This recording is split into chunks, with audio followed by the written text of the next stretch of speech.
ప్రియులారా, దేవుని మాటలు చాలా ఉన్నతంగా ఉంటాయని మనకు తెలుసు. దేవుని మాటలు ఒక సమాజానికో, ఒక సంఘానికో, ఒక వ్యక్తులకో, ఒక దేశానికో, ఒక ప్రాంతానికో పరిమితమైతే నిజంగా అవి దేవుని మాటలు అనాలో అనకూడదో మనం ఆలోచన చేయాలి. ఎందుకంటే దేవుడు అనే ఒక అదృశ్య శక్తి ఈ లోకంలో ఉన్న ప్రతి ఒక్కరికి సంబంధించిన వ్యక్తిగా మనకు కనబడుతున్నారు. ప్రతి ఒక్కరు కూడా గుళ్ళకి వెళ్తారు, చర్చెస్కి వెళ్తారు, మాస్క్స్కి వెళ్తారు.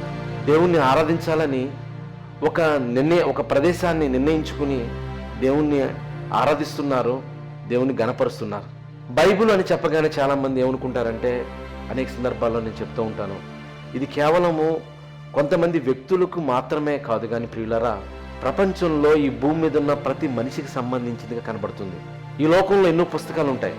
ఆ పుస్తకాలు కొన్ని సంవత్సరాల తర్వాత, కొన్ని శతాబ్దాల తర్వాత అవి అవుట్డేటెడ్ అయిపోతాయి. టెక్నాలజీ అవుట్డేటెడ్ అయిపోయింది కదా, అంత డిజిటల్ అయిపోయింది. గొప్పగా మంచిగా ఉన్న టెక్నాలజీస్ తర్వాత కాలానికి వచ్చేసరికి అవన్నీ కూడా ఫేడ్ అయిపోతున్నాయి, అవుట్డేటెడ్ అయిపోతున్నాయి. చిన్నప్పుడు చూస్తే సిరీస్ ఉండే, మీకు తెలుసు కదా, సిరీసు, టేప్ రికార్డు, వాక్మెన్స్ ఇవన్నీ ఉండే చిన్నప్పుడు. కానీ ఇప్పుడు ఎవరో తెలియదు, ఇప్పుడున్న జనరేషన్ తెలియదు. ఎందుకంటే అవుట్డేటెడ్ అయిపోయాయి. అంటే మన తరంలోనే టెక్నాలజీగా చూస్తే ఎన్నో అవుట్డేటెడ్ అయిపోయి పక్కన పడేసాం.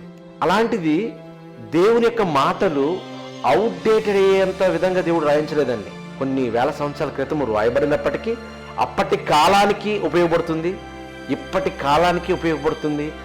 భవిష్యత్తు తరాలలో రాబోతున్నటువంటి దేవుని ప్రజలకు, ఇంకా చెప్పాలంటే ఈ భూమి ఉన్నంత వరకు దేవుని మాటలు ఉపయోగపడే విధంగా ఉంటాయి. బైబిల్ అనేది ఎప్పటికీ అవుట్డేటెడ్ బుక్ కాదు. అది ఎప్పటికి కూడా ఒక ఫ్రెష్గా, ఒక కొత్తగా, ఏ తరంలో ఎంత టెక్నాలజీ, ఇప్పుడు ఏ టెక్నాలజీకి వచ్చాం మనం, అంతా మనుషులంతా అంత ఆటోమేషన్ చేసేస్తున్నారు. అలాంటి తరంలో, అలాంటి జనరేషన్లో ఉన్న వారికి కూడా సరిపడే వాక్య భాగాలు, దేవుని యొక్క మాటలు ఈ యొక్క జీవగ్రంథమైన బైబిల్లో ఉన్నాయి. కాబట్టి బైబిల్ అనేది కేవలము కొంతమందికి మాత్రమని ఎప్పుడు మనం అనుకోకూడదు, ఒక క్రైస్తవులకు మాత్రమే అనుకోకూడదు. ఈ భూమి మీద మనిషిగా పుట్టిన ప్రతి ఒక్కరికి అని మనం ఆలోచన చేయాలి. ఆ రీతిగా దేవుడు తన ఆత్మ ద్వారా రాయించిన మాటలను మనం ఆలోచించడం ద్వారా, నేర్చుకోవడం ద్వారా ఈ మానవాళి జ్ఞానం పొందుకుంటుంది, ఆలోచిస్తారు, దేవుని గురించి ఉన్నతంగా బ్రతకడానికి అవకాశం ఉంటుంది.